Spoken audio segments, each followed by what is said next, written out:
гимнастикаи бадеӣ ҳанӯз аз соли 1949 дар Тоҷикистон нумӯ кардааст. Варзишгарони асли ин ришта узви мунтахаби Иттиҳоди Шӯравӣ ҳам буданд. Айни замон бошад Мактаби махсуси кӯдакону наврасонӣ захираҳои олимпӣ рақами 1 оид ба гимнастикаи бадеӣ макони тарбияи гимнастбозон интихоб шудааст. Ин даргоҳ чандин варзишгарони муваффақро тарбия намудааст. Дастпарварони мактаб дар мусобиқаҳои гуногуни байналмилалӣ ширкат намуда соҳиби ҷойҳои ифтихорӣ гаштаанд. Аз ҷумла аз 21 то 23 июни соли 2019 дар шаҳри Тошканди Ҷумҳурии Узбекистон чорумин мусобиқаи байналмилалӣ оид ба гимнастикаи бадеӣ миёни наврасон таҳти унвони «Йоскап 2019» доир гашт, ки дар он намояндагони Тоҷикистон низ иштирок карда сазовори 5 медал, 2 нуқра ва 3 биринҷӣ гардиданд.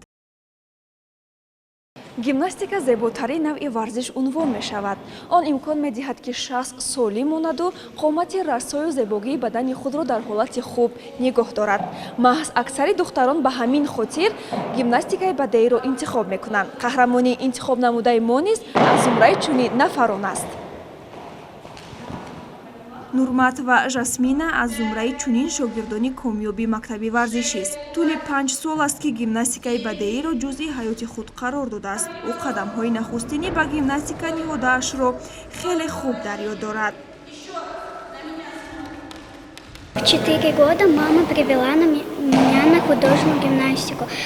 Сначала было очень тяжело, ничего не получалось. Потом я начала стараться, и когда я научилась делать первый элемент колесо, у меня было ощущение, что у меня уже потом все получится. Мурабби Виолетта Шин мегӯяд, Жасмина нозук табиат аст, вале иродаи қавӣ дорад, ки барои як варзишгар ин хеле муҳим аст. Ребенок очень одаренный гибкостью, но слабый по характеру, слабая морально. Но спорт делает свое, она закаляет. Раньше, когда она пришла, были слезы, она не могла 15-20 минут провести на тренировке. Теперь она может проводить 4-5 часов, работать, не уставать. И поэтому, наверное, у нее хорошие результаты. То, что спорт все-таки вложил в нее мужскую закалку, спортивную, жесткую. Отличная девочка, дай бог, чтобы возможность ей, чтобы она доросла до мастера спорта. И, наверное, мировые какие-то турниры будут ее ждать.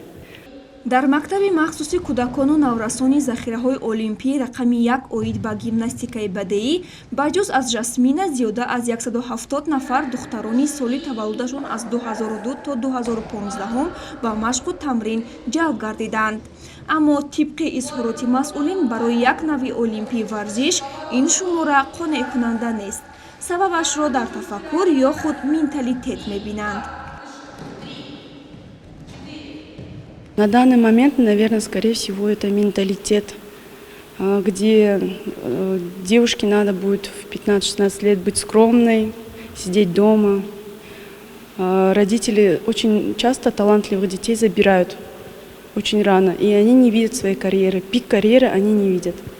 Со временем, когда люди начнут зарабатывать какие-то места, какие-то призовые места, многим захочется отдать своего ребенка, чтобы видеть, что, допустим, таджикская девушка заработала олимпийское золото, или же серебро, или же мировое на каком-нибудь турнире, да, правильно, на турнирах.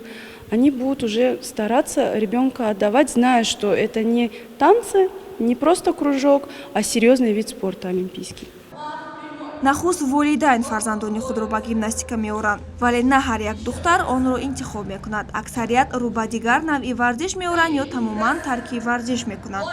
Ба ҳар ҳол нақшаҳои масъулини соҳа дар самти рушди гимнастикаи бадеӣ дар кишвар зиёд аст. Онҳо мехоҳанд дар мадди аввал барои сайқал додани маҳорати варзишӣ ва ғанӣ гардонидани таҷрибаи варзишгарон ташкили мусобиқаҳоро ҳарчи бештар намоянд, чун имсол гимнастбозони тоҷикро чорабиниҳои байналмилалӣ интизор аст.